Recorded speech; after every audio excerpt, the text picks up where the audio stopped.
Deep in the Siberian taiga, where civilization ends and endless wilderness begins, two experienced hikers made a discovery that would haunt them forever. What started as a routine expedition through the frozen forest became something far more sinister when they stumbled upon a massive metallic object half buried in the earth. The thing was smooth, humming faintly, and unlike anything they had ever seen. As they approached for a closer look, their compasses began spinning wildly. Time seemed to stretch and distort around them. Strange lights pulsed beneath the object's surface, casting eerie shadows through the snow-laden trees. When they tried to document their find, their equipment malfunctioned in ways that defied explanation. They reported their discovery to authorities, but within hours the forest was crawling with officials who seemed determined to erase every trace of what the hikers had found. What was buried in that remote wilderness that someone was so desperate to hide? Before we jump back in, tell us where you're tuning in from, and if this story touches you, make sure you're subscribed, because tomorrow I've saved something extra special for you. Dr. Elena Volkov pressed her gloved fingers against the frosted window of the small charter plane, watching the endless expanse of Siberian wilderness unfold below. At 34, she had spent the better part of a decade excavating archaeological sites across Russia, but the taiga still managed to take her breath away. The forest stretched to every horizon, an unbroken carpet of evergreens, punctuated only by the occasional glint of a frozen river or lake. "Still gets to you, doesn't it?" Marcus Chen's voice cut through the drone of the aircraft's engines. He was studying topographical maps spread across his lap, his weathered hands tracing potential routes with the practiced ease of someone who had navigated wilderness for most of his adult life. Elena nodded, not taking her eyes from the window. Every time, it's humbling to see something so vast and untouched. Makes you realize how small we really are. Marcus had been her hiking partner for 3 years now, ever since they'd met during her excavation of a medieval settlement near Lake Baikal. He'd been hired as the expedition's survival consultant, tasked with keeping a team of academics alive in one of the world's most unforgiving environments.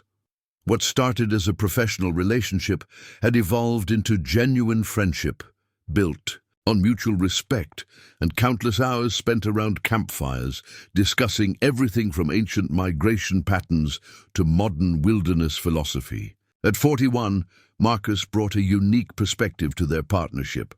Half Chinese, half Norwegian, he'd grown up straddling two cultures before finding his calling in the wild places of the world.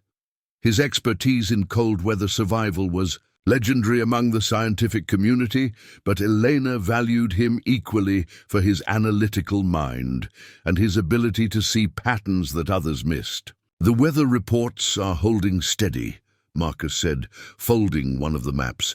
"We should have a clear window for the next 5 days. Temperatures will drop to -20 at night, but that's manageable with proper gear."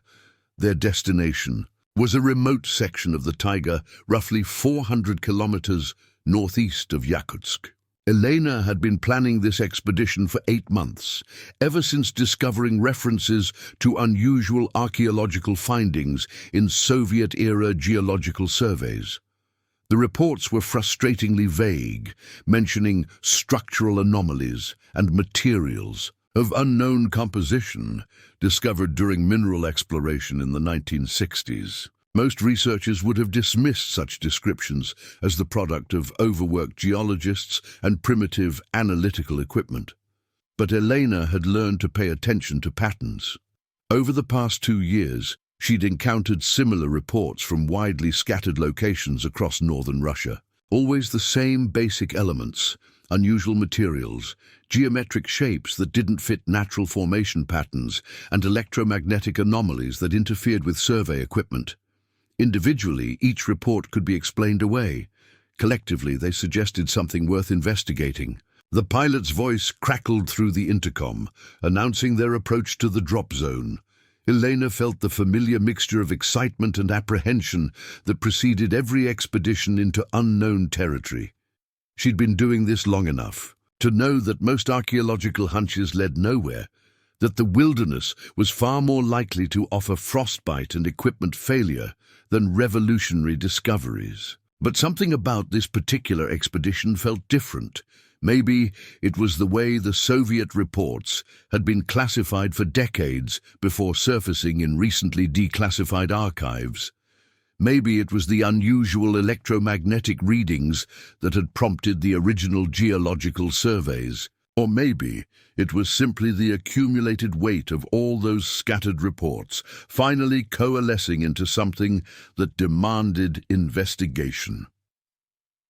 The plane banked sharply, and Elena caught sight of their landing strip. A frozen lake surrounded by unbroken forest. From this altitude, the wilderness looked deceptively peaceful, a pristine winter landscape that could have existed unchanged for millennia. She knew better.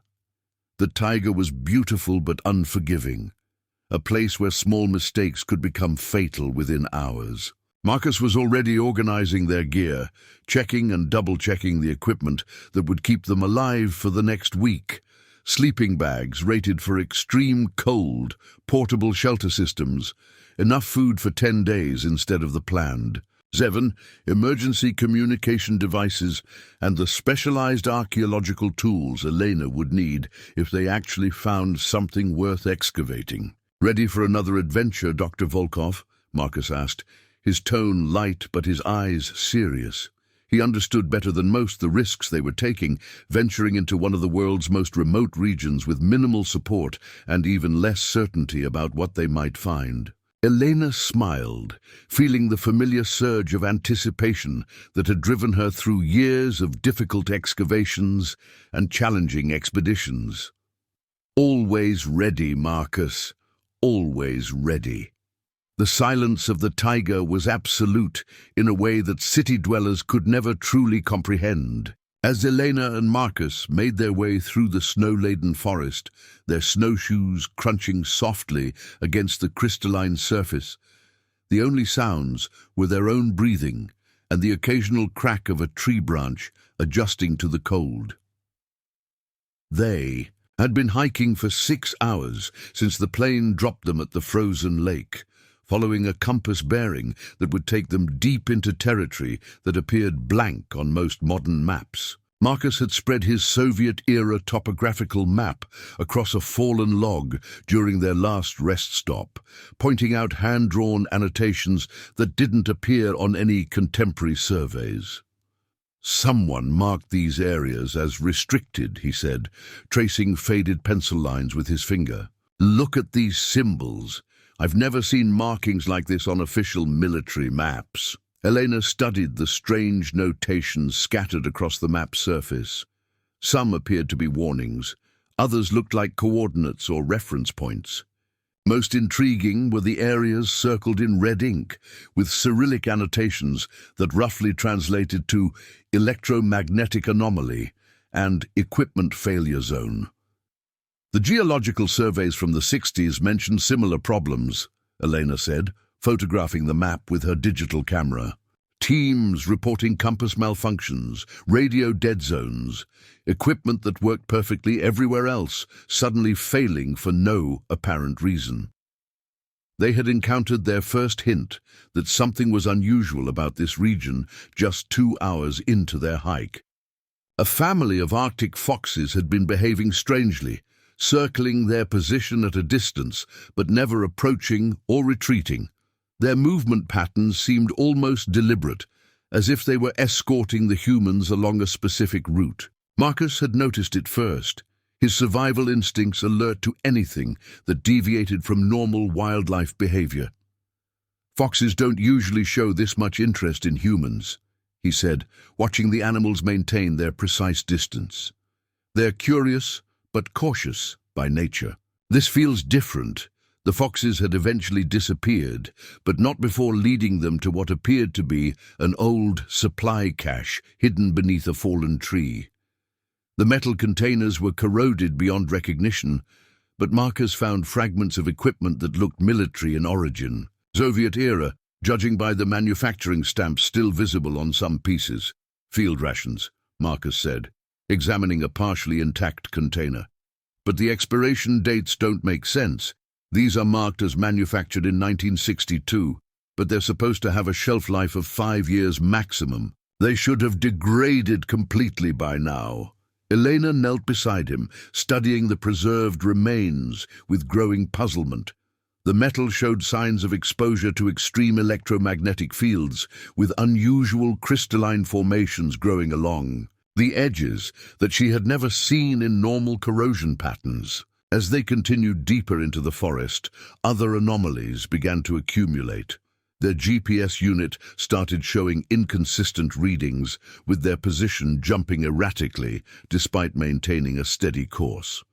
The device would indicate they were moving north, then suddenly show them traveling east, then place them several kilometers from their actual location. The satellites might be having trouble penetrating the canopy, Marcus suggested, though his tone indicated he didn't entirely believe his own explanation. Dense forest can interfere with GPS signals, but Elena had noticed that the malfunctions followed. A pattern. The closer they got to their destination coordinates, the more erratic their equipment became. Her digital camera had started displaying error messages, claiming the memory card was corrupted despite being brand new. The backup GPS unit showed similar inconsistencies, and their radio was picking up strange interference that sounded almost like voices, speaking in languages she couldn't identify. The most disturbing discovery came as they approached what should have been their camping site for the first night. According to the map, they were following an established trail used by Soviet geological teams in the 1960s, but the path they were on showed signs of recent maintenance that made no sense. Given the location's remoteness, someone had been clearing fallen trees and marking the route with subtle blazes on selected trees. The work was professional, methodical, and recent enough that the cut wood still showed pale scars against the dark bark. Military? Elena asked, though she suspected the answer would be more complicated. Marcus examined one of the blazes, running his fingers along the precise cut. Possibly. But why maintain a trail to nowhere? According to every official record, this area has been uninhabited for decades. They made camp as the short Arctic day faded to twilight, setting up their shelter in a small clearing that felt somehow artificial despite being surrounded by ancient trees. The silence of the taiga pressed around them like a living thing, broken only by the soft hiss of their camp stove and the occasional settling sound from the forest. As Elena prepared to document their first day's findings, her camera finally refused to function entirely, the display showing only static patterns that hurt to look at. Directly, the morning brought crystalline air so cold it burned their lungs, and a discovery that would change everything they thought. They knew about the world. Elena had been documenting the strange electromagnetic readings they'd encountered the previous day when Marcus called out from the edge of their camp. His voice carried an odd quality, excitement mixed with something that might have been fear. Elena, you need to see this. Now. She found him standing at the base of a gentle slope, approximately 50 meters from where they'd made camp. The trees here grew in an unusual pattern, their trunks leaning away from a central point as if avoiding something buried beneath the snow. Marcus was staring at the ground, his GPS unit held in front of him like a divining rod. The readings are off the charts, he said without looking up. Whatever's down there is interfering with every piece of electronic equipment we have. Eleanor approached cautiously, pulling out her backup compass. The needle spun wildly, unable to find magnetic north. Her watch had stopped working entirely, its digital display frozen at 3:47 a.m. despite the sun being clearly visible above the tree line. "Help me clear the snow," she said, dropping to her knees and beginning to dig with her gloved hands. What they uncovered defied every expectation Elena had formed during 15 years of archaeological work. The object was massive, at least 3 meters across at its widest point, with a surface that appeared to be metallic, but unlike any metal she had ever encountered. It was completely smooth, with no visible seams, joints, or manufacturing marks. The material seemed to absorb light rather than reflect it, creating an optical illusion that made it difficult to focus on directly, but most disturbing was the fact that it was warm. Despite being buried beneath several feet of permafrost, the object radiated heat that Elena could feel through her insulated gloves. The snow around its edges had melted and refrozen repeatedly, creating a complex pattern of ice formations that spiraled outward in mathematical precision. "This isn't possible," Marcus said, his voice barely above a whisper. "The ground temperature here should be well below freezing year-round. Nothing buried this deep should be generating heat." Eleanor pulled out her field archaeology kit, trying to maintain scientific objectivity despite the growing certainty that they had discovered something that challenged fundamental assumptions about reality. She attempted to take measurements, but her calipers registered impossible readings. The device showed the object as being simultaneously 3 meters and 30 meters in diameter, depending on which angle she approached it from. Her attempts at photography proved equally futile. The digital camera that had malfunctioned the previous day now produced images that showed only distorted shapes and color patterns that hurt to look at. The film backup camera worked better, but the developed photos would later show the object as a perfect black circle surrounded by geometric patterns that appeared to move when viewed directly. As they continued their examination, both Elena and Marcus began experiencing physical effects that grew more pronounced the longer they remained near the object. Time seemed to move differently in its vicinity. Conversations felt stretched out, with long pauses between words that neither of them remembered taking.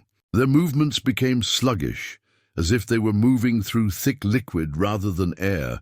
Most unsettling was the sound. It started as barely perceptible vibration, a frequency so low it was felt rather than heard. But as they spent more time near the object, the vibrations became more complex, developing harmonics and patterns that suggested intelligence behind their creation. "It's responding to us," Elena said, her voice sounding distant and hollow even to herself. "Every time we move closer, the harmonics change." Marcus had been monitoring their vital signs with a portable medical scanner, one of the few pieces of equipment that continued to function normally. "Our heart rates are synchronized," he reported, though his expression suggested he didn't entirely believe his own readings. "That's medically impossible. Two people can't maintain identical cardiac rhythms without external intervention." Elena placed her hand directly on the object's surface, despite Marcus's sharp intake of breath. The material felt warm and slightly yielding, like living tissue rather than metal. The moment her palm made contact, the harmonics intensified dramatically, and images began flowing through her mind with startling clarity. She saw the taiga as it had existed thousands of years ago, before human settlement, before the forests had reached their current maturity. She saw lights in the sky that moved with purpose and intelligence. She saw the object descending through the atmosphere, guided by forces that operated according to principles she couldn't comprehend. And she saw others who had found this place before them. Soviet soldiers in the 1960s, indigenous hunters centuries earlier, all drawn by the same electromagnetic anomalies, all standing exactly where she and Marcus stood now, all struggling to understand something that existed outside the boundaries of accepted knowledge. Elena's scientific training demanded systematic documentation, despite the extraordinary circumstances surrounding their discovery. She spent the next several hours conducting what could only be described as the most unusual archaeological survey of her career, though every standard procedure seemed inadequate when applied to an object that defied conventional understanding. The soil samples she collected around the perimeter revealed anomalies that challenged basic geology. The permafrost, which should have remained frozen solid for millennia, showed signs of repeated thawing and refreezing in precise patterns radiating outward from the object. More disturbing was the discovery that the soil composition changed dramatically within a 10-meter radius of the artifact. "Look at this," Elena said, showing Marcus a handful of earth she'd excavated from directly beside the object. The soil appeared normal at first glance, but under closer examination, it contained crystalline structures that resembled nothing in her extensive experience with mineral samples. Marcus examined the crystals through Elena's field magnifier, his expression growing increasingly troubled. "These formations look almost organic, like they're growing rather than forming through standard geological processes." Elena had reached the same conclusion. The crystals displayed a branching pattern that reminded her of neural networks or vascular systems. They seemed to be spreading through the soil, creating connections between the object and the surrounding environment that suggested some form of active interaction with the ecosystem. Her attempts to collect a sample directly from the object's surface proved impossible. Every tool she tried either passed through the material as if it weren't there, or bonded permanently to the surface in ways that violated known physics. A steel probe simply vanished when pushed against what appeared to be solid metal. A ceramic sample collector became fused to the object so completely that it seemed to become part of its structure. "It's selective," Elena observed, making careful notes in her field journal. "It responds differently to different materials, as if it's making conscious decisions about what to interact with and how." The electromagnetic effects continued to intensify as they worked. Their compass readings now changed from moment to moment, pointing in directions that seemed to shift based on their proximity to different sections of the object. The GPS unit had given up entirely, displaying coordinates that placed them everywhere, from the North Pole to the middle of the Pacific Ocean. Most troubling was the discovery that the object appeared to extend much deeper into the Earth than their initial excavation had revealed. As Elena carefully cleared away more snow and permafrost, the smooth metallic surface continued downward without any indication of reaching a bottom edge or foundation. "We could be looking at just the tip of something enormous," she told Marcus during a break from digging. "This could extend down hundreds of meters, maybe more. The thermal readings suggest there's significant mass below the surface." Marcus had been monitoring their immediate environment with growing concern. The forest around them was displaying increasingly unusual behavior. Trees that had been leaning away from the site when they arrived were now bending further, their trunks twisted into shapes that suggested years of gradual deformation compressed into hours. Wildlife activity had ceased entirely. The Arctic foxes that had seemed to escort them to this location had vanished, along with every bird, insect, and small mammal that should have been active in the area. Even the microscopic life in the soil samples Elena collected showed signs of genetic modification that occurred far too rapidly to be explained by natural selection. "Something is actively changing the environment around this object," Marcus said, photographing the twisted trees with one of their few functioning cameras. "The biological systems here are being altered in real time." Elena's own observations supported his conclusion. The crystalline formations in the soil were expanding as they watched, creating new pathways and connections that followed no known pattern of mineral growth. The temperature differential around the object was becoming more pronounced, creating microclimates that defied the Arctic conditions just meters away. As afternoon faded toward the brief Arctic twilight, they made a discovery that forced them to completely reconsider their assumptions about the object's nature. While clearing debris from one section of the surface, Elena noticed that the material seemed to become more transparent under certain lighting conditions. Pressing her face close to the surface and shielding the area from ambient light, she could make out structures beneath the outer layer. The object wasn't solid, but contained complex internal architecture that resembled machinery more than any natural formation. "There's something inside," she whispered, her breath fogging against the warm surface. It's not just a buried artifact. It's some kind of active device. Marcus joined her, and together they observed lights moving through the internal structures in patterns that suggested purposeful activity. The harmonics they had been hearing intensified, and for the first time, the sounds began to resolve into something that almost resembled communication. The change began just after sunset, when the aurora borealis should have been painting the sky in familiar greens and blues. Instead, the lights above them pulsed in perfect synchronization with the object beneath their feet, creating patterns that had never been documented in any scientific literature.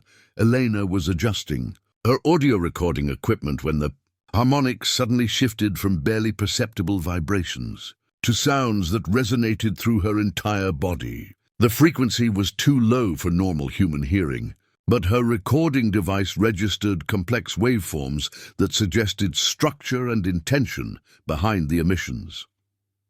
"Marcus," she called, her voice strangely distorted by the acoustic effects surrounding them. "The readings are spiking across all frequencies." Marcus was monitoring their camp's perimeter when the forest itself began to respond to whatever was happening beneath them. The twisted trees they had observed earlier were now moving visibly, their branches reaching toward the object like flowers turning toward sunlight. The snow around them was melting in precise geometric patterns that spiraled outward in mathematical progression. The lights within the object intensified dramatically, becoming visible even without pressing their faces against its surface. Internal structures that had appeared static during their afternoon observations were now in constant motion, components sliding and rotating in coordination that suggested a vast mechanical intelligence awakening from dormancy. "We need to document this," Elena said, her archaeological instincts overriding the growing sense of danger that Marcus's survival training was broadcasting through his entire nervous system. She activated every recording device they had brought, desperate to capture evidence of what they were witnessing, but their equipment was responding to the object's increased activity in ways that made normal documentation impossible. The audio recorder was picking up frequencies that shouldn't have been audible to human technology, creating soundscapes that seemed to originate from inside their own heads rather than from external sources. The video camera showed images that changed depending on the angle of observation, as if the object existed in multiple dimensions simultaneously. Most disturbing was the effect the activation was having on their own physiology. Elena found herself experiencing sensory input that didn't correspond to any of her 5 senses. She could perceive the object's internal structures, not through sight or touch, but through some form of direct neural interface that bypassed normal sensory processing entirely. "I can feel it thinking," she told Marcus, her voice filled with wonder and terror in equal measure. "There's intelligence here, but it's nothing like human consciousness. It processes information in ways our brains aren't designed to comprehend." Marcus was experiencing his own form of enhanced perception, though his manifested as an acute awareness of environmental dangers that seemed to extend far beyond their immediate surroundings. He could sense surveillance from multiple directions, detection systems activating at great distances, and the approach of entities that moved with purpose and coordination through the surrounding forest. The nausea began gradually, starting as a mild disorientation that they initially attributed to the strange acoustic effects. But as the object's activity continued to intensify, both Elena and Marcus found themselves struggling with symptoms that suggested their neural chemistry was being altered by proximity to whatever forces the device was generating. "Time distortion," Marcus managed to say, though speaking required enormous effort. His watch showed that they had been observing the activation for approximately 20 minutes, but his subjective experience suggested either 20 seconds or 20 hours had passed. Elena was kneeling beside the object, her hands pressed against its surface, despite every rational instinct screaming at her to retreat. The contact was providing her with information that arrived in her consciousness as pure knowledge, bypassing normal learning processes entirely. She understood, without knowing how she understood, that the object was some form of monitoring station that had been dormant for decades. Her presence, combined with Marcus's, had triggered automatic systems that were designed to activate when intelligent life approached within a certain radius. The device was scanning them, analyzing their biological structures, neural patterns, and genetic composition with precision that made their most advanced medical technology seem primitive by comparison. "It's cataloging us," she whispered, her voice carrying across the clearing despite the intense acoustic interference. "Creating records of human development, comparing us to baseline data stored from previous encounters."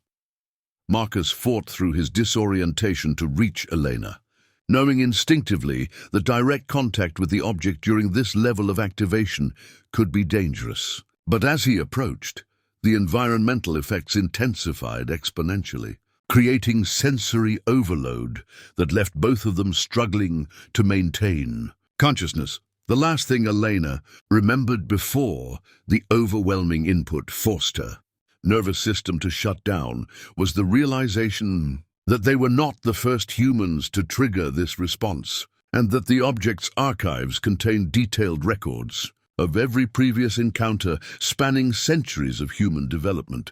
Elena regained consciousness to find herself sprawled in the snow, several meters from the object, her research journal clutched against her chest like a shield. Marcus was sitting beside her, his face pale but his eyes alert, scanning their surroundings with the hypervigilance of someone who had just survived an encounter with something beyond normal experience. "How long was I out?" she asked, struggling to sit up despite muscles that felt like they had been subjected to intense electrical current. 3 hours, according to the chronometer that's still working, Marcus replied, though his expression suggested he wasn't entirely confident in any temporal measurements made in this place. "The object went dormant about an hour ago. Whatever it was doing to us, it seems to have finished."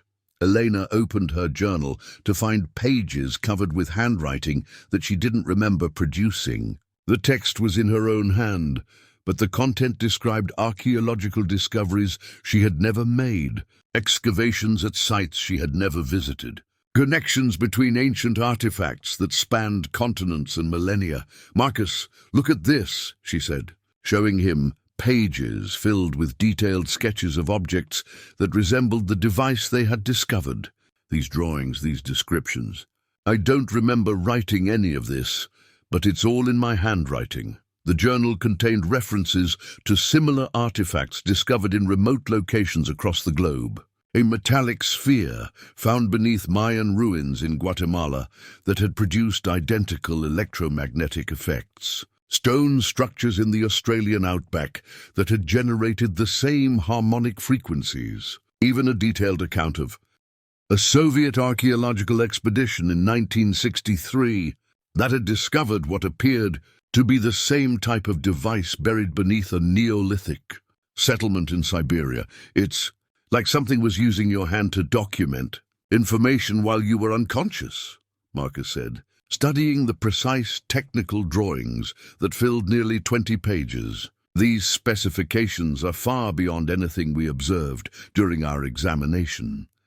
Elena found herself possessing knowledge she hadn't acquired through normal learning processes. She understood, with clarity that felt absolute, that the object beneath them was part of a global network of monitoring stations that had been observing human development for thousands of years. Each device was connected to the others through means that operated outside conventional understanding of physics, creating a surveillance system that spanned the entire planet. "The patterns in these drawings," she said, tracing complex geometric figures with her finger, "they match formations I've seen at archaeological sites I investigated years ago, artifacts I dismissed as purely decorative. But now I realize they were actually technical diagrams." Her memories of previous excavations were being recontextualized by information that seemed to have been downloaded directly into her consciousness. Stone carvings in Peru that she had catalogued as religious symbols now revealed themselves as technical specifications for devices similar to the one they had discovered. Metalwork from Bronze Age settlements that she had attributed to artistic expression was actually documentation of encounters with technology that operated according to principles human science had yet to discover. Marcus was experiencing his own form of enhanced understanding, though his manifested as tactical awareness rather than archaeological revelation. His survival instincts, already highly developed through years of wilderness experience, had been amplified to supernatural levels. He could sense the approach of aircraft long before they became audible, detect the movement of people through the forest at distances that should have been impossible, and perceive surveillance technology that operated beyond the range of normal human senses.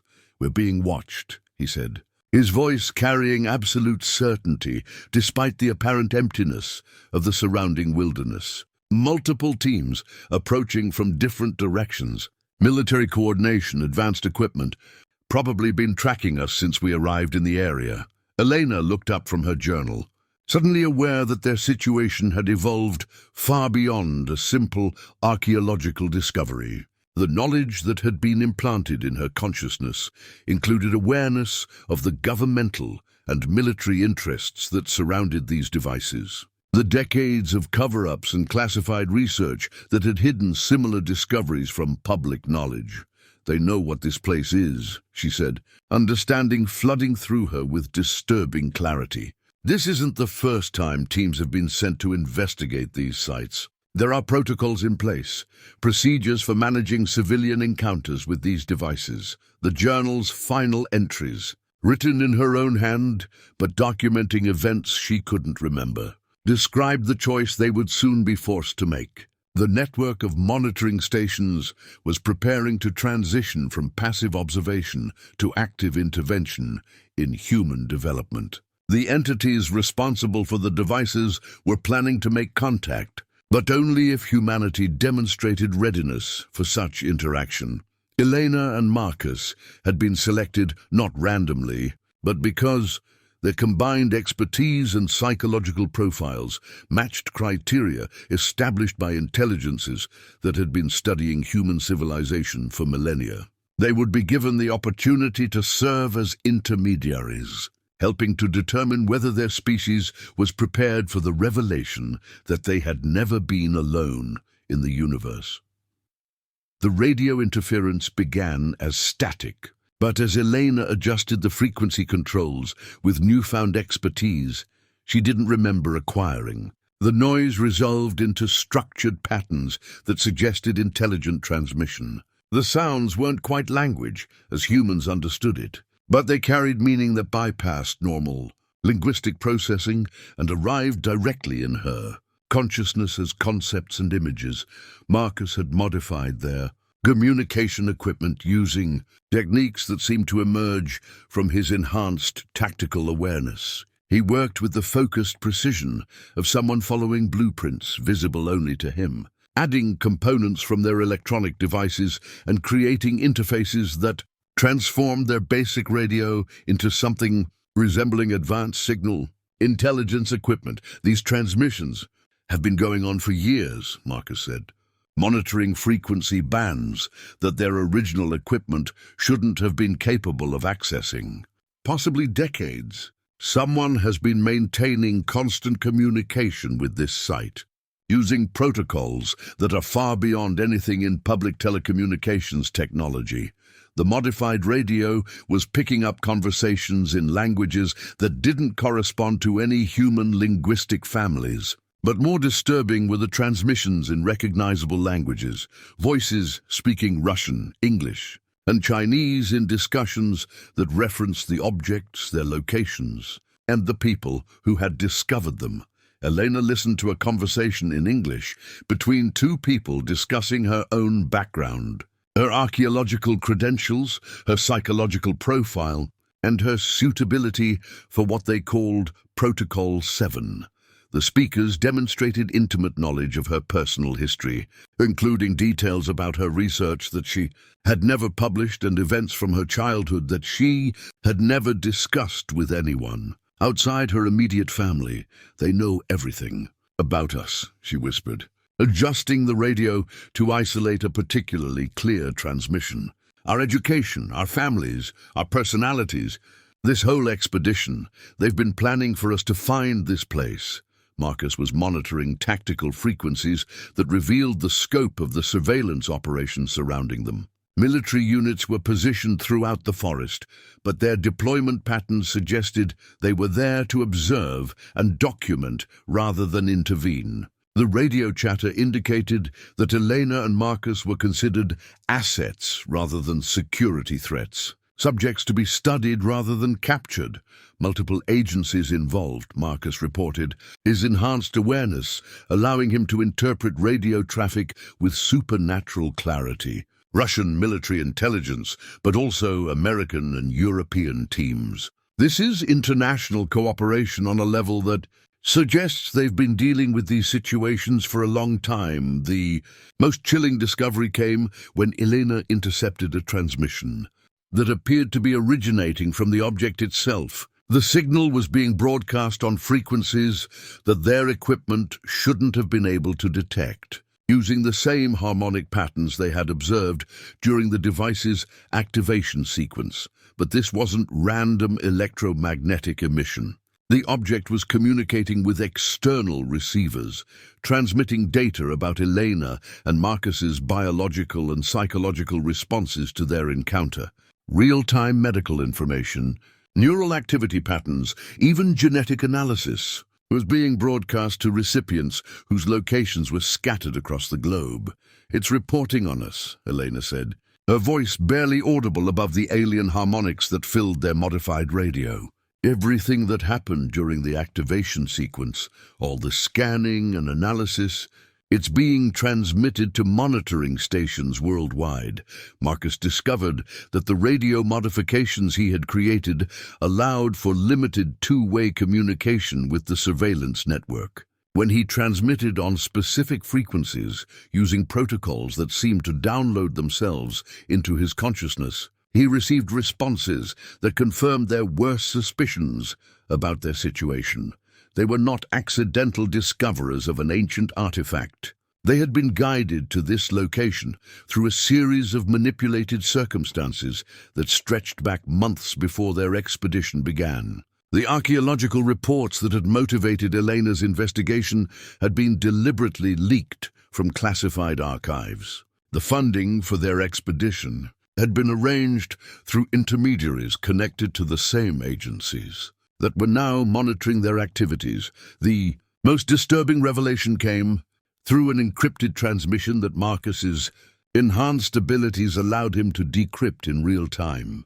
Elena and Marcus were the latest in a series of test subjects who had been exposed to the objects under controlled conditions. Previous encounters had been carefully documented, creating a database of human responses that was being used to assess their species' readiness for larger revelations. Some of the previous subjects had been recruited into the surveillance network after their encounters, becoming willing participants in the monitoring program. Others had been subjected to memory modification that erased their experiences entirely. A few had simply disappeared from all records, their fates unknown, but presumably connected to their inability to process the psychological trauma of contact with incomprehensible technology. "We're part of an experiment," Marcus said, his tactical awareness revealing the full scope of their situation with crystalline clarity. "Everything we've experienced, everything we're going to experience, it's all being orchestrated by entities that have been studying human civilization for generations." Elena stared at the radio equipment that had revealed the truth of their circumstances, understanding that their discovery of the object was merely the beginning of an evaluation process that would determine not just their own fates, but potentially the future of human contact with intelligences that operated according to principles beyond terrestrial understanding, the bunker revealed itself the following morning when Marcus's enhanced tactical awareness led them to a section of forest where the snow coverage followed unnatural patterns, hidden beneath decades of accumulated debris and careful camouflage. The concrete structure had been constructed using Soviet military specifications from the early 1960s. Elena recognized the architectural style immediately, the utilitarian design that characterized Cold War-era installations built for secrecy and permanence. But this facility was smaller than typical military outposts, designed for research rather than defense, with modifications that suggested its builders had been dealing with technology they didn't fully understand. The entrance had been sealed with blast doors that showed signs of hasty abandonment. Marcus found the manual override mechanism, its operation simplified by knowledge that seemed to flow directly from his enhanced consciousness. The heavy steel barriers opened with surprising ease, revealing corridors that extended deep into the permafrost. Emergency lighting activated automatically as they descended, powered by some form of backup system that had remained operational for over 60 years. The facility's interior was preserved in remarkable condition, as if the extreme cold had frozen everything in the moment of evacuation. Elena moved through the corridors with growing excitement, recognizing this as the archaeological discovery of a lifetime. The bunker contained documentation of Soviet research into phenomena that had never been acknowledged in any official records. Laboratory equipment designed for analyzing materials that didn't conform to known physics. Communication arrays built to monitor electromagnetic signatures that weren't supposed to exist. In the facility's central chamber, they discovered a cache of documents that had been hastily assembled but never successfully evacuated. The papers were written in Russian, but Elena's mysteriously enhanced knowledge allowed her to translate them with perfect fluency, despite having only basic familiarity with the language before their encounter with the object. The documents revealed the existence of Project Aurora, a classified research program established in 1961 to investigate reports of unusual artifacts discovered throughout the Soviet Union. The project had been initiated after geological surveys uncovered objects similar to the one Elena and Marcus had found, devices that produced identical electromagnetic effects and demonstrated the same apparent intelligence. Most disturbing were the personnel records for the research teams that had been assigned to investigate these objects. Every expedition had experienced casualties, not from environmental hazards or equipment failure, but from psychological trauma that the Soviet researchers classified as cognitive displacement syndrome. Team members exposed to the objects for extended periods developed symptoms that included memory loss, personality changes, and what the documents described as enhanced perceptual capabilities beyond normal human parameters.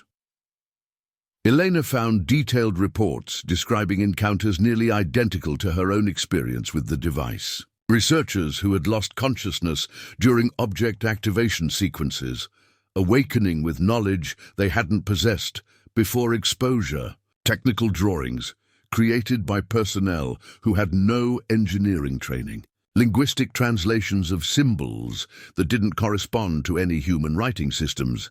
But the most chilling discovery was a partially burned report dated December 15, 1963, describing the final expedition to the site where Elena and Marcus had made their discovery. The team of 12 researchers and military personnel had established a permanent research station around the object, intending to conduct long-term studies of its properties and effects. Communication with the research station had ceased abruptly on December 27, 1963. Rescue teams sent to investigate found the facility abandoned, with no signs of struggle or evacuation. The researchers had simply vanished, leaving behind equipment that was still operational and food supplies that suggested they had planned to remain at the site for months. The final entry in the research log, written in handwriting that showed increasing deterioration, described objects similar to theirs becoming active simultaneously across multiple continents. The Soviet researchers had detected coordinated electromagnetic activity from devices in North America, Europe, Asia, and Australia, suggesting that the global network Elena had learned about was responding to some form of triggering event. Marcus discovered a communications array in the bunker's basement that was still receiving transmissions from sources worldwide. The equipment was monitoring the same frequencies their modified radio had accessed, but with precision and range that revealed the true scope of the surveillance network surrounding these objects. The transmissions indicated that similar encounters were happening simultaneously around the globe. Research teams, both official and civilian, were making contact with the devices, according to what appeared to be a carefully orchestrated schedule.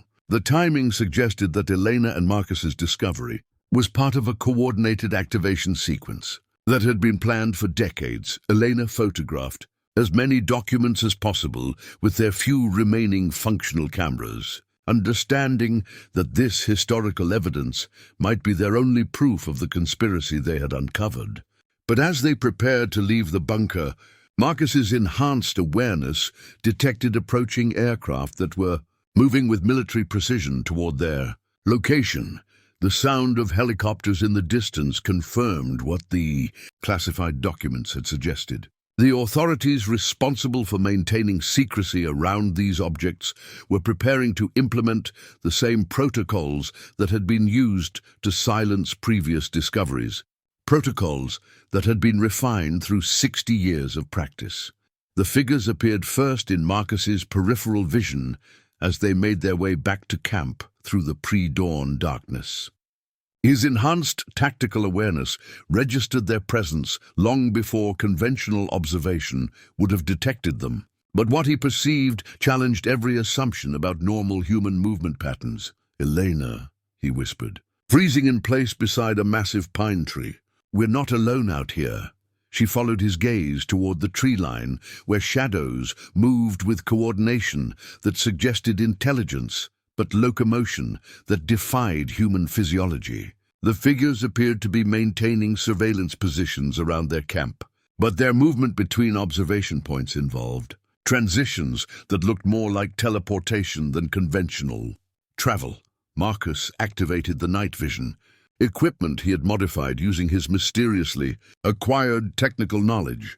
The enhanced optics revealed details that made both of them question their fundamental understanding of reality.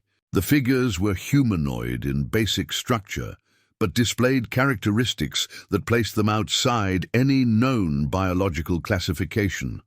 Their heat signatures were inconsistent with human physiology, showing temperature variations that indicated either artificial thermal regulation or metabolic processes that operated according to unknown principles. More disturbing was their apparent ability to phase in and out of visual detection, becoming completely invisible to both normal sight and electronic surveillance before reappearing in different locations without any indication of how they had moved. Elena began documenting their observations using the few pieces of recording equipment that continued to function in the electromagnetic environment surrounding the object. But the footage revealed anomalies that challenged the reliability of any evidence they might collect. The figures appeared differently depending on the type of recording equipment used, as if they existed in multiple dimensional states simultaneously.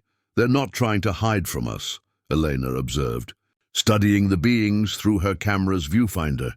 "They want us to see them, but they're revealing themselves gradually, allowing us to adjust to their presence." Marcus's enhanced combat awareness was providing him with tactical information about the beings that arrived in his consciousness without any clear source. He understood without knowing how he understood. that the figures posed no immediate physical threat, but represented something far more significant than mere observers. As they watched, one of the beings approached their position with movements that suggested familiarity with human psychology. It maintained distance that respected personal space while demonstrating clearly non-threatening intentions. Approaching slowly and allowing Elena and Marcus to study its appearance. Without feeling cornered or endangered, the being's physical structure was recognizably humanoid, but modified in ways that suggested either evolutionary adaptation to different environmental conditions or artificial enhancement of basic human anatomy.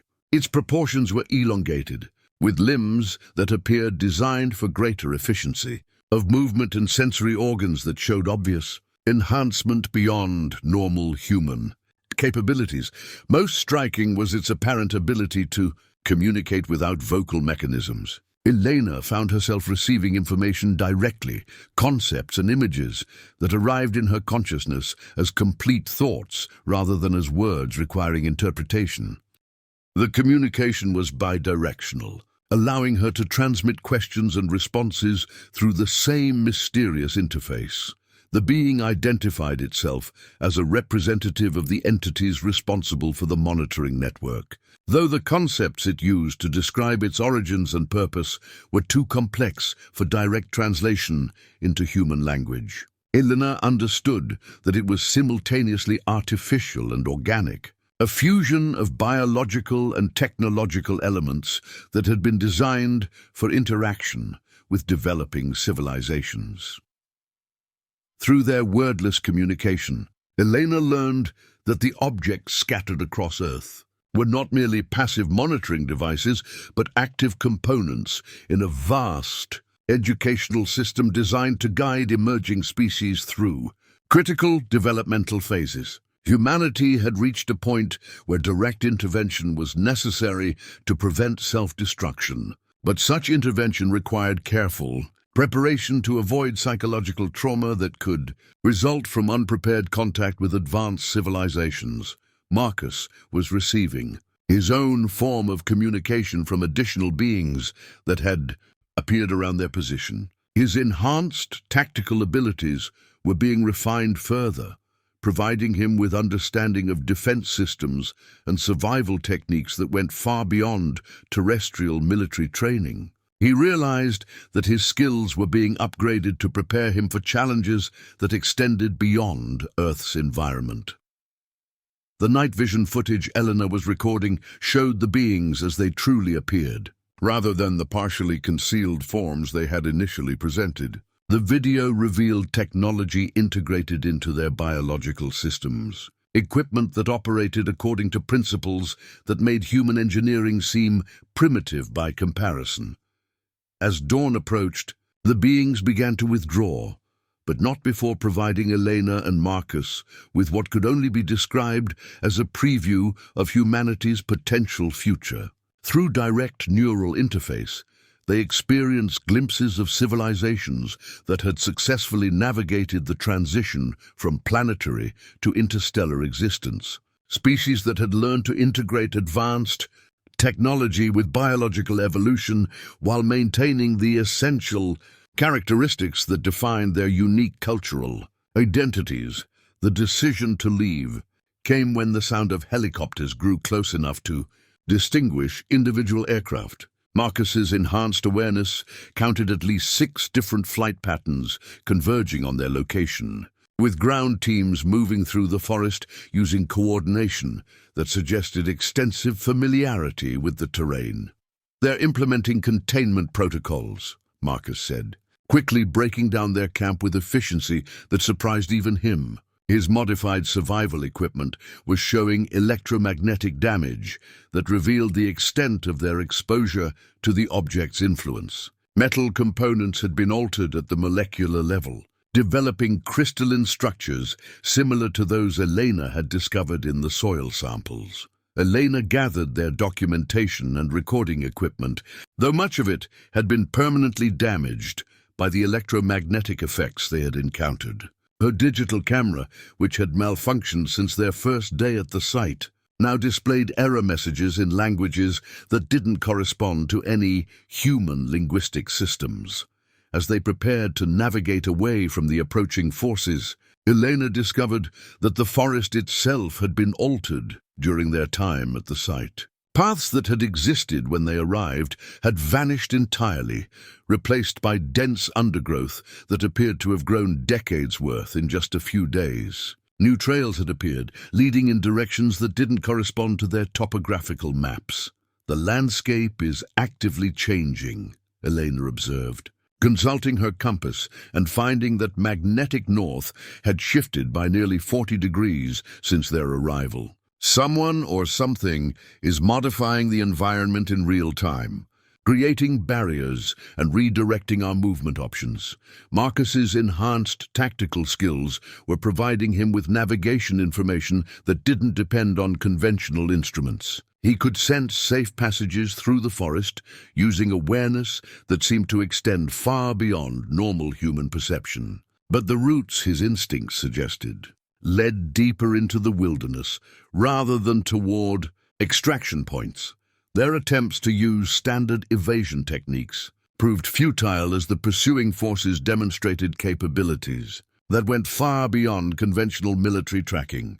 The helicopters were equipped with sensors that could apparently detect their presence through methods that defeated normal concealment strategies. Ground teams moved with precision that suggested they were receiving real-time intelligence about Elena and Marcus's exact location and intended movements. Most disturbing was the discovery that their own equipment was betraying their position. The electromagnetic modifications that had enhanced their communication and recording capabilities were also transmitting location data to the surveillance network. Every device they carried had been transformed into a tracking beacon that operated on frequencies beyond their ability to detect or disable. Elena realized that their exposure to the object had changed them in ways that made normal concealment impossible. Her enhanced archaeological knowledge included awareness of detection methods that operated through analysis of the electromagnetic signatures that all living beings produced. The beings who had contacted them the previous night had modified her and Marcus's biological systems in ways that made them permanently visible to the advanced surveillance technology being used to track them. "We're not just being hunted," Elena said, as they struggled through undergrowth that seemed designed to channel them towards specific locations. "We're being herded. Someone wants us to move in particular directions, toward predetermined destinations." Marcus's survival instincts were providing him with information about the forces arrayed against them that went far beyond what conventional observation could reveal.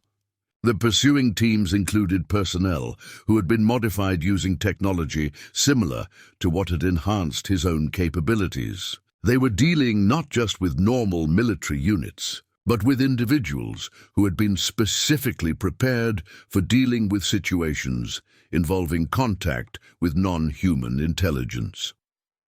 As they navigated through the increasingly hostile forest environment, Elena discovered that her archaeological training was being supplemented by knowledge that seemed to come from external sources. She could identify geological formations that would provide concealment from the advanced sensors being used to track them, locate underground structures that offered temporary refuge, and recognize signs that indicated safe areas where the electromagnetic surveillance network had reduced effectiveness.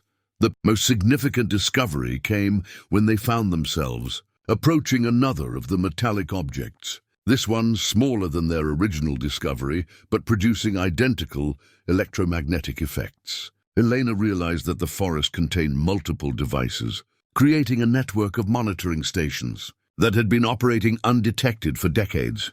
Marcus's enhanced awareness revealed that the pursuing forces were maintaining careful distance from these additional objects, suggesting that the devices provided some form of protection from conventional military intervention. But approaching them also meant exposing themselves to additional scanning and modification by the intelligences responsible for the monitoring network. Their survival equipment continued to show progressive damage from electromagnetic exposure, developing characteristics that defied known physics. Tools that should have been made of steel now displayed properties of organic materials, while electronic components had fused with biological elements in ways that suggested they were evolving into something entirely new. The contact came without warning. As Elena and Marcus approached the smaller object, their consciousness suddenly flooded with information that arrived too rapidly for normal cognitive processing. Unlike their previous encounters, this communication was forceful, urgent, carrying emotions that transcended species boundaries. Elena found herself experiencing memories that belonged to other beings, other times, other worlds. She witnessed the rise and fall of civilizations across the galaxy, species that had faced the same developmental challenges that humanity was now confronting. Some had successfully transitioned to interstellar existence, integrating advanced technology with biological evolution while maintaining their essential cultural identity. Others had destroyed themselves, victims of the same aggressive tendencies and short-term thinking that characterized human behavior. The beings responsible for the monitoring network were not conquerors or colonizers, but something more complex and potentially more dangerous. They were gardeners on a cosmic scale, cultivating emerging civilizations through carefully controlled intervention designed to guide development while avoiding the catastrophic failures that had characterized most species' attempts to achieve technological transcendence. Marcus experienced the communication as tactical intelligence delivered through enhanced awareness that operated far beyond human military training. He understood that Earth was approaching a critical decision point, a moment when humanity would either achieve stable interstellar capability or destroy itself through conflicts over resources and ideological differences. The intervention protocols that had governed contact with developing species for millennia were being modified because humanity's technological progress had outpaced its social and psychological evolution. Traditional passive monitoring was no longer sufficient to prevent self-destruction. Direct intervention was necessary, but such intervention carried risks that extended far beyond individual planets or species. Elena's damaged smartphone, which had been malfunctioning since their first encounter with the original object, suddenly began displaying images and videos that showed the true nature of their discovery. The screen revealed the object as it actually existed, not the partially concealed form they had been perceiving through human sensory limitations. The device was enormous, extending kilometers into the Earth and connecting to a network of similar installations that spanned the globe. What they had discovered was merely the smallest visible component of a planetary surveillance system that had been operating since before human civilization began. The smartphone's display showed other monitoring stations around the world, installations hidden beneath ancient archaeological sites, integrated into geological formations, concealed within structures that humanity had attributed to natural processes. Every major development in human history had been observed and documented by this network, creating an archive of species development that spanned hundreds of thousands of years. But the most disturbing revelation was that the current activation sequence was not routine monitoring but preparation for judgment. The network was evaluating humanity's readiness for integration into a galactic community of intelligent species, a process that would determine whether Earth would be welcomed into interstellar civilization or isolated until its inhabitants achieved greater psychological and social stability. Elena and Marcus had been selected, not as random subjects but as representatives of humanity's potential.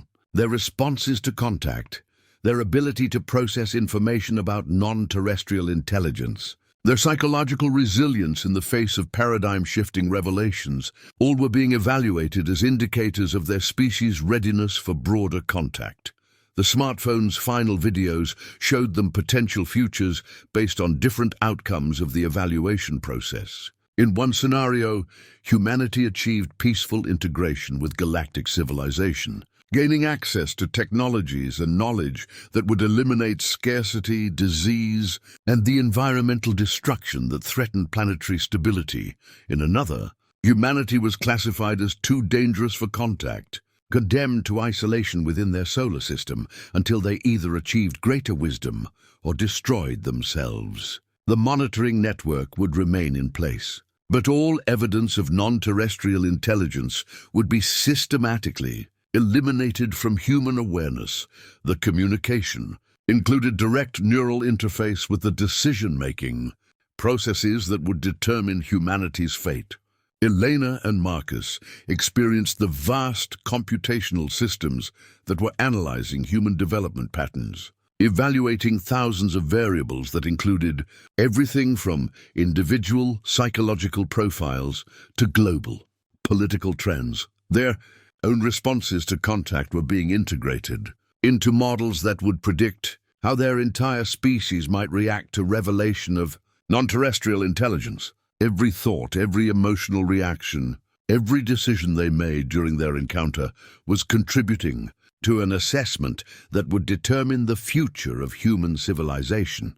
Marcus understood through his enhanced tactical awareness that the forces pursuing them were also part of the evaluation process. The governmental and military responses to their discovery were being monitored and analyzed, contributing to the overall assessment of humanity's readiness for contact with advanced civilizations. The smartphone's display flickered with final messages that arrived as pure concept, rather than visual information.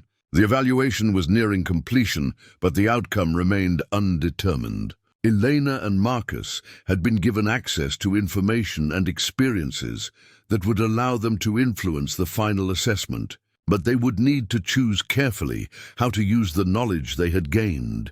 The stone chart emerged from beneath the smaller object as Elena carefully excavated around its base. Her archaeological training now enhanced by knowledge that allowed her to recognize artifacts of non-terrestrial origin. The carved surface depicted star patterns that didn't match current astronomical observations. But the enhanced understanding she had gained through contact with the monitoring network allowed her to interpret the ancient astronomical data with startling clarity. "Marcus, these aren't random markings," Elena said, tracing the intricate patterns carved into what appeared to be metamorphic rock, but displayed properties that defied geological classification. "This is a star map, but it shows Earth's position relative to other systems as it existed thousands of years ago." The chart contained astronomical alignments that placed Earth within a network of inhabited worlds that spanned multiple star systems. Elena could read the symbols with fluency that seemed impossible given her terrestrial education. Understanding that the stone represented navigation data for interstellar travel routes that connected dozens of civilizations across the local galactic region, Marcus studied the artifact with his enhanced tactical awareness, recognizing elements that related to strategic positioning and defensive coordination between multiple planetary systems. The stone wasn't just a navigation aid, but a military alliance document, recording agreements between civilizations for mutual protection against threats that operated on galactic scales. "This explains why the monitoring stations were established," Marcus said, his enhanced understanding allowing him to interpret strategic information embedded in the star chart's design. Earth wasn't selected randomly for observation. Our planet occupies a crucial position along major interstellar travel corridors. What happens here affects the security of dozens of other worlds. Elena's archaeological knowledge had been expanded to include awareness of how advanced civilizations documented critical information for future generations. The stone chart was designed to survive geological timescales, preserving essential data through planetary catastrophes that might destroy more fragile recording media. The star patterns carved into the stone showed Earth's position during several different historical periods, indicating that the monitoring network had been updated and expanded over millennia. The earliest markings dated to approximately 50,000 years ago, suggesting that non-terrestrial intelligence had been observing human development since before the emergence of modern civilization. But the most significant revelation was that the chart showed Earth's future position within the galactic community, contingent on humanity's successful evaluation. The star map depicted travel routes that would connect Earth to other inhabited worlds, trade agreements that would provide access to resources and technologies beyond current human imagination, and defense partnerships that would protect the planet from threats that existed. In the darkness between stars, Elena discovered that the stone contained information, layers that could only be accessed through direct neural interface with the monitoring network. When she placed her palm against specific symbols, additional data flowed into her consciousness, revealing the history of species that had undergone similar evaluation processes. She experienced the developmental timelines of civilizations that had successfully integrated into galactic community, learning how they had overcome the same challenges that humanity currently faced. The transition required fundamental changes in social organization, economic systems, and psychological attitudes that would transform human civilization beyond recognition. But she also witnessed the histories of species that had failed the evaluation process. Some had been quarantined within their home systems until they achieved greater stability, eventually gaining acceptance into galactic civilization after centuries of isolation. Others had destroyed themselves during the evaluation period, victims of the same aggressive tendencies and short-term thinking that had prompted their assessment in the first place. Marcus's enhanced tactical skills allowed him to interpret the military implications of the information contained in the star chart. Humanity's position along critical interstellar corridors made Earth strategically valuable, but also potentially dangerous if the species proved to be aggressive or unpredictable. The civilizations responsible for the monitoring network had learned through experience that emerging species could pose existential threats to established galactic civilization if allowed to develop interstellar capability without adequate psychological and social preparation.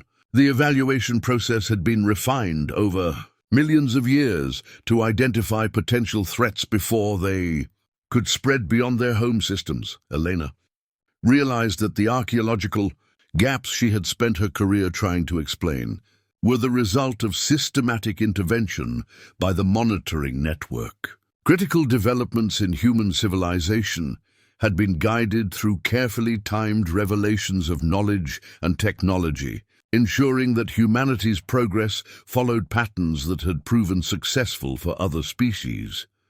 The stone chart showed that this guidance would continue if humanity passed the current evaluation, but would cease entirely if they were classified as too dangerous for contact. The choice between continued development toward galactic citizenship or permanent isolation rested on decisions that Elena and Marcus would make in the next few hours. As they studied the ancient star map, both realized that their encounter with the monitoring network had been orchestrated not just to evaluate humanity, but to provide their species with representatives who could advocate for continued development rather than quarantine or elimination. The crystalline device materialized in Elena's hands without warning, its surface warm and pulsing with internal light that seemed to respond to her heartbeat. The object appeared to be grown rather than manufactured, its structure resembling organic crystal formations, but displaying technological capabilities that operated according to principles beyond human understanding. As Elena examined the device, information began flowing directly into her consciousness, bypassing normal sensory channels and arriving as complete concepts that required no interpretation. The crystal contained compressed data about humanity's potential futures, scenarios that had been calculated using predictive models based on thousands of similar species evaluations conducted across galactic history. This is a choice, isn't it? Elena said, understanding flooding through her enhanced awareness. They're asking us to decide not just for ourselves, but for our entire species. Marcus's tactical instincts were providing him with strategic analysis of the options being presented through the crystalline interface. The device was offering them access to information that would fundamentally alter human development, but accepting that information would commit their species to a path of accelerated contact with galactic civilization. The first option involved immediate revelation of non-terrestrial intelligence to human governments and scientific institutions. The monitoring network would provide evidence and technologies that would force acknowledgement of humanity's place within a larger galactic community. But the data contained in the crystal showed that such sudden revelation had historically resulted in social and political upheaval that destroyed many civilizations during their transition periods. Elena experienced detailed projections of how human societies might respond to undeniable proof of advanced alien intelligence. The models predicted religious conflicts as belief systems struggled to accommodate new realities, economic collapse as traditional power structures became obsolete, and potential military conflicts as governments competed for access to alien technologies.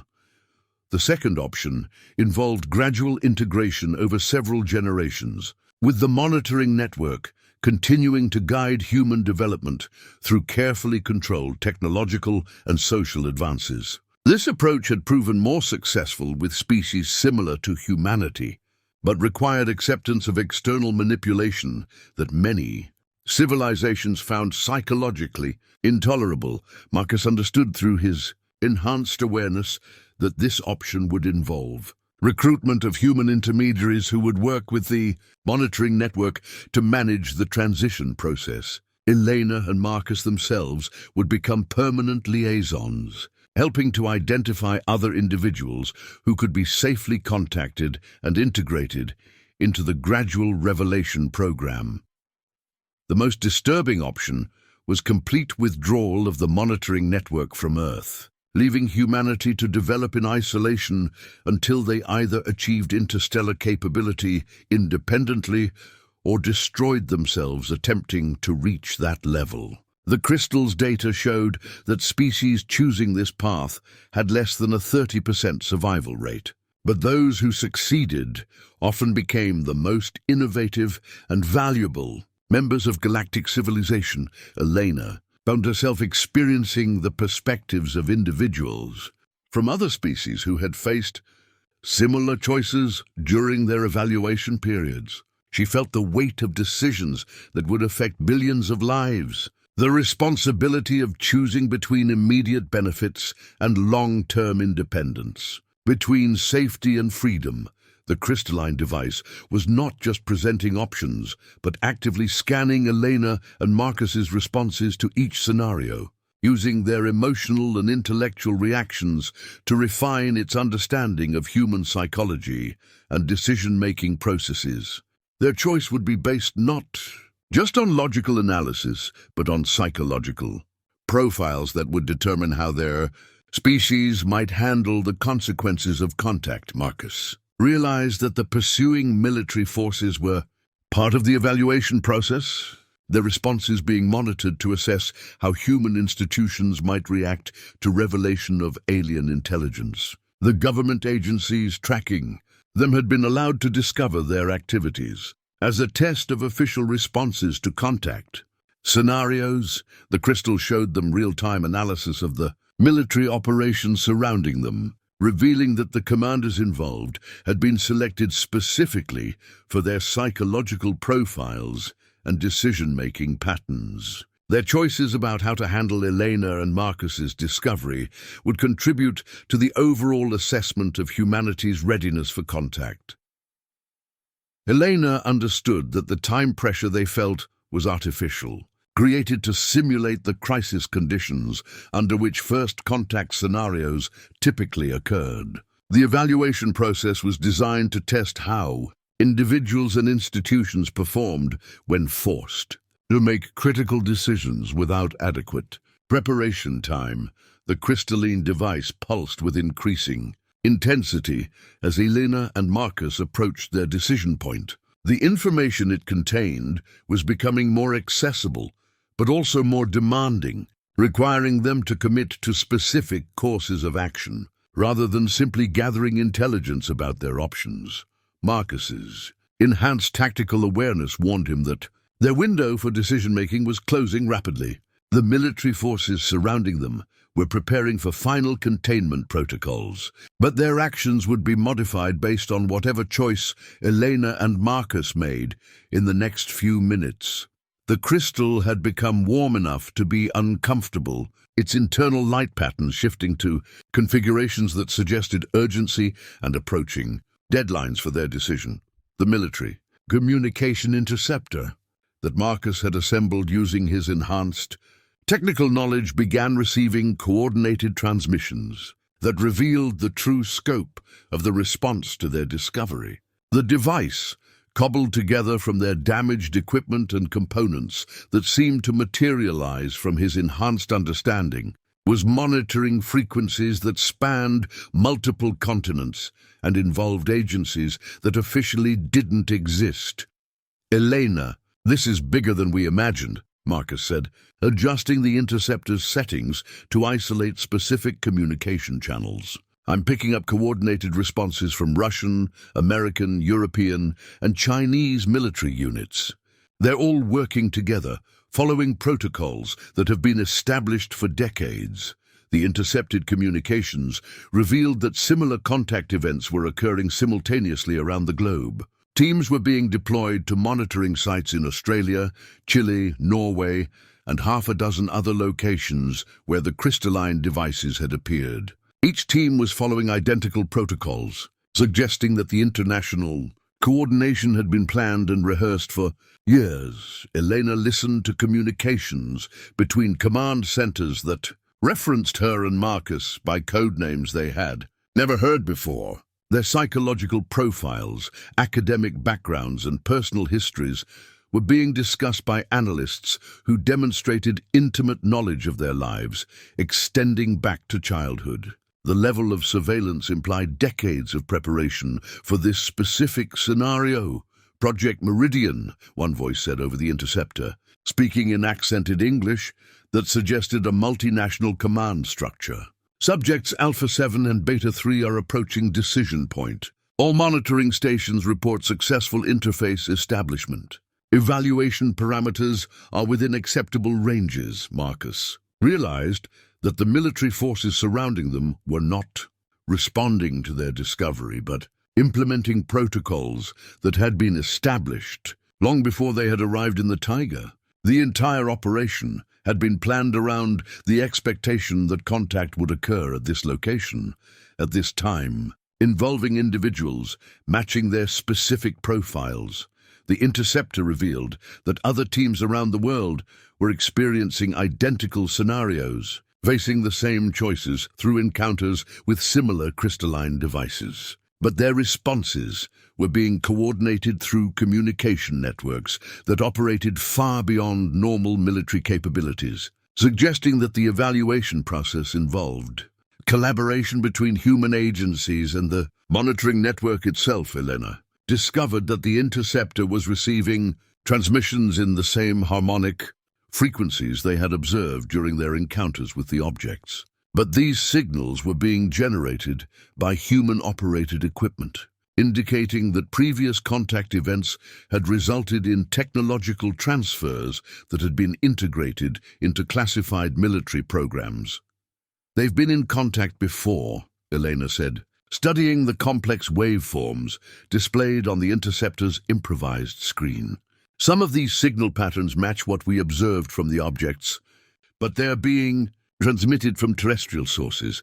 The communications revealed that the choice Elena and Marcus faced was not unique, but part of a coordinated global evaluation involving hundreds of individuals who had been selected based on psychological and intellectual criteria established by the monitoring network. Each contact team was being presented with the same options, but their decisions would be aggregated to form an overall assessment of humanity's readiness for integration into galactic civilization. Marcus intercepted tactical communications that revealed the scope of resources being devoted to managing the evaluation process. Military units from multiple nations were coordinating through command structures that transcended normal political boundaries, following orders issued by authorities who demonstrated access to technologies and information sources that operated far beyond conventional intelligence capabilities. The most disturbing discovery was that the evaluation process included contingency plans for multiple outcomes. If humanity was deemed ready for contact, the military forces surrounding the monitoring sites would facilitate controlled revelation of alien intelligence to selected governmental and scientific institutions. If the evaluation suggested humanity was too dangerous for contact, the same forces were prepared to implement memory modification and evidence elimination protocols that would erase all traces of the encounter. Elena realized that the interceptor itself was part of the evaluation, its ability to monitor classified communications serving as a test of how humans might respond to access to restricted information. The ease with which Marcus had constructed the device suggested that their enhanced capabilities were being deliberately expanded to provide them with intelligence about their situation. The communication channel showed that decisions made by contact teams around the world were being transmitted to analysis centers that operated using computational capabilities far beyond current human technology. Their choices were being processed through predictive models that could calculate the long-term consequences of different contact scenarios with accuracy that approached prescience. Marcus understood through his enhanced tactical awareness that the window for decision-making was closing not because of artificial time pressure, but because the coordinated evaluation required synchronized responses from all contact teams. Their choice would be meaningless unless it aligned with decisions being made simultaneously by their counterparts around the globe. The interceptor's final transmissions revealed that the military forces surrounding them had received authorization to proceed with containment protocols if no decision was reached within the next 30 minutes. Elena's hands moved with desperate efficiency as she buried the sealed containers at carefully chosen locations throughout the forest, each cache containing copies of their documentation, photographs, and audio recordings that could serve as proof of their extraordinary encounter. Her enhanced archaeological knowledge guided her to spots where the evidence would survive environmental extremes and remain accessible to future researchers who might eventually uncover the truth. The research cache represented a final act of scientific responsibility, a commitment to preserving evidence, even if she and Marcus were prevented from sharing their discoveries directly. Each container held waterproof copies of her field notes, the photographs that had captured impossible images, and samples of the crystalline formations they had discovered around the monitoring devices. Marcus was implementing his extraction plan using survival techniques that had been enhanced far beyond normal human capabilities. His tactical awareness provided him with detailed intelligence about the positioning of the military forces surrounding them, revealing gaps in their coverage that could be exploited if they moved with precise timing and coordination. "The Western approach is clear for the next 12 minutes, Marcus said, checking equipment that had been modified by his enhanced technical knowledge. But we need to trigger the object's final activation sequence before we leave. Something to provide definitive proof that this place is more than just an archaeological site." Eleanor understood what he meant. The crystalline device was still pulsing in her hands, its internal light patterns indicating that the evaluation process was nearing completion. Their decision about humanity's future needed to be transmitted to the monitoring network. But it also needed to be documented in ways that would survive any attempt at official suppression. As they approached the original object for the final time, Its surface began displaying the same complex light patterns they had observed during their first encounter. But now, Elena could interpret the patterns as communication rather than random electromagnetic activity. The device was acknowledging their decision and preparing to implement the protocols they had chosen. Elena had decided to select the gradual integration option, believing that humanity needed time to adjust to the reality of non-terrestrial intelligence. But she was also documenting everything about the decision-making process, creating records that could be discovered by future generations if the gradual approach proved insufficient or was abandoned. The object's final activation was more intense than anything they had previously experienced. Light emanated from its surface in patterns that were visible from kilometers away, creating electromagnetic effects that would be detectable by monitoring stations around the world. The display was deliberately dramatic, designed to provide unmistakable evidence that something extraordinary had occurred at this location. Marcus documented the activation using equipment that continued to function despite the intense electromagnetic environment. His cameras captured the object as it truly appeared during full activation, revealing its enormous size and complex internal architecture. The footage would serve as undeniable proof of non-terrestrial technology for anyone with the expertise to analyze it properly.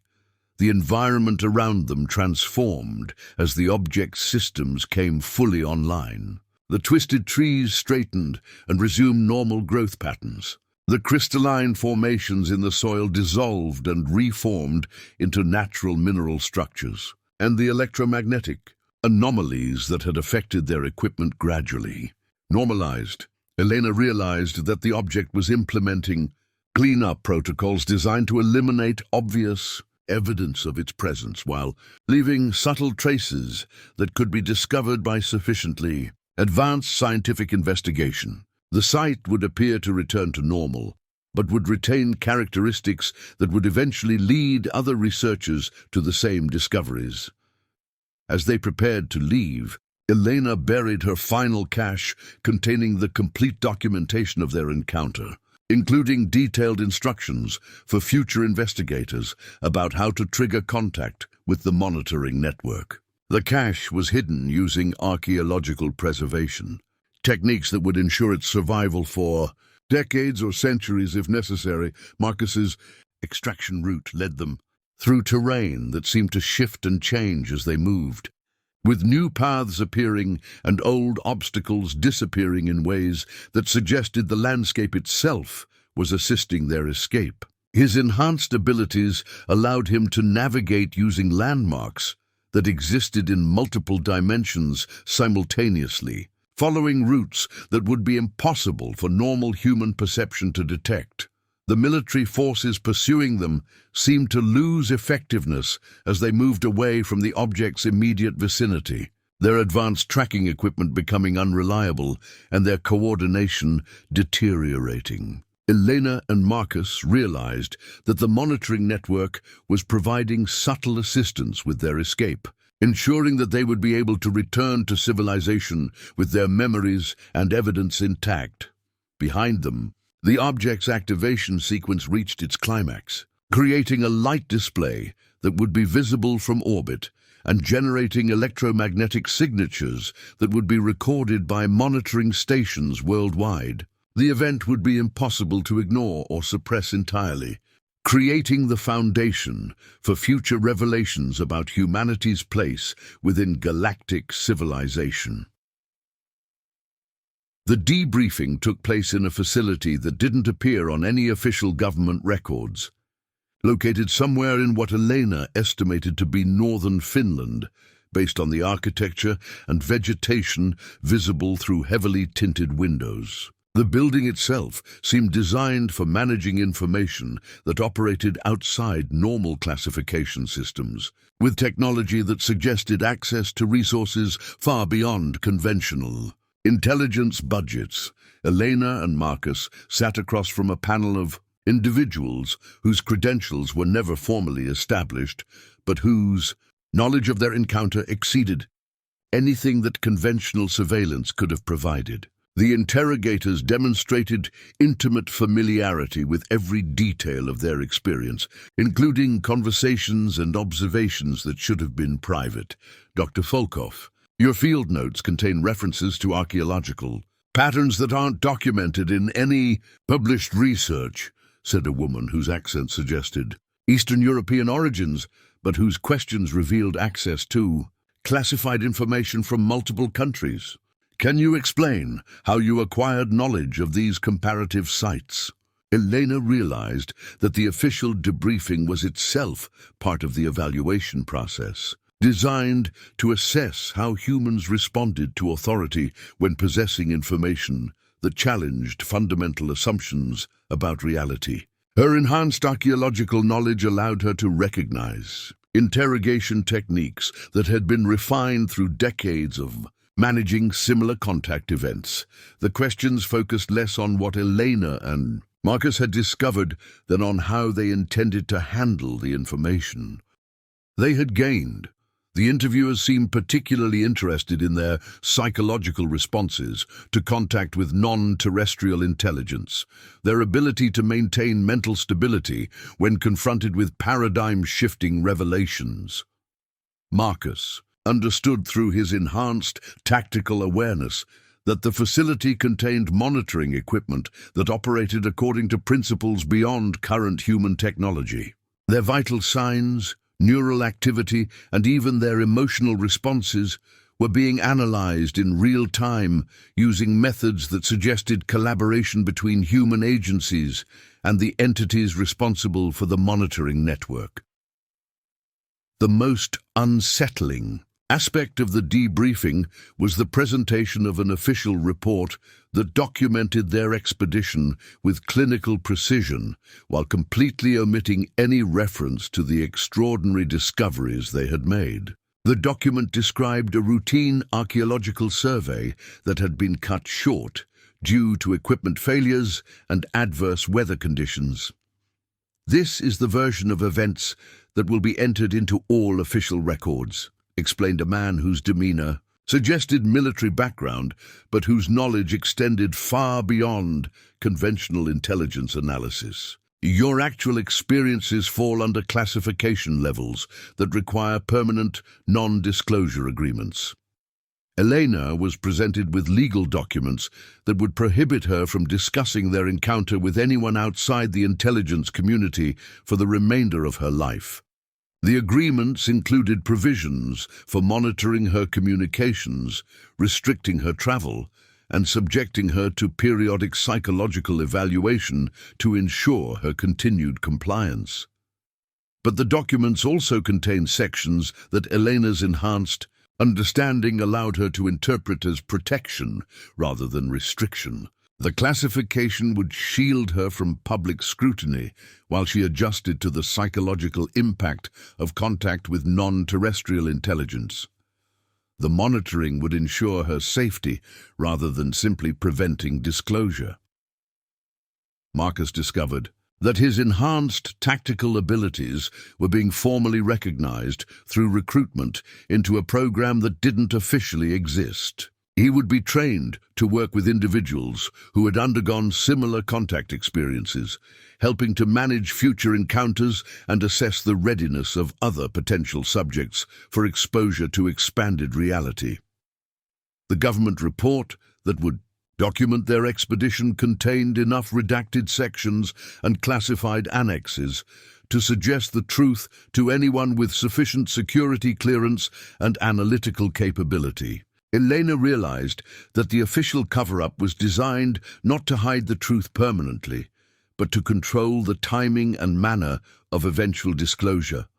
Her enhanced archaeological knowledge revealed that similar patterns existed throughout historical records, government documents that contained carefully crafted omissions and classifications that would eventually lead qualified researchers to evidence of non-terrestrial contact. The cover-up was actually a long-term revelation strategy designed to prepare human institutions for gradual acknowledgement of alien intelligence.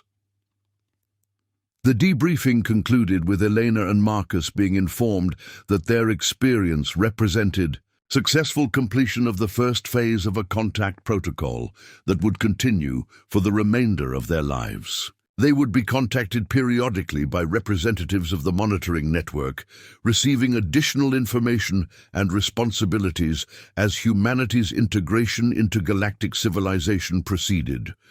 Elena was assigned to continue her archaeological work with access to classified databases that would allow her to identify and investigate other monitoring sites around the world. Her research would contribute to the gradual revelation process by providing scientific context for discoveries that would eventually be acknowledged publicly.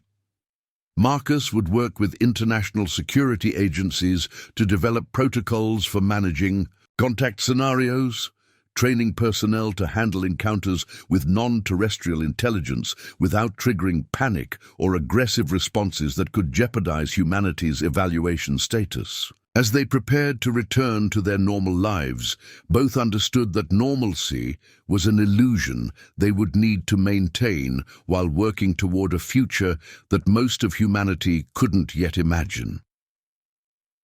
5 years had passed since their return from the Siberian taiga, and Elena stood in her university office, carefully sealing the final components of what she had come to think of as humanity's insurance policy. The time capsule contained complete documentation of their encounter, detailed enough to provide future generations with proof of non-terrestrial contact if the gradual revelation process failed or was abandoned.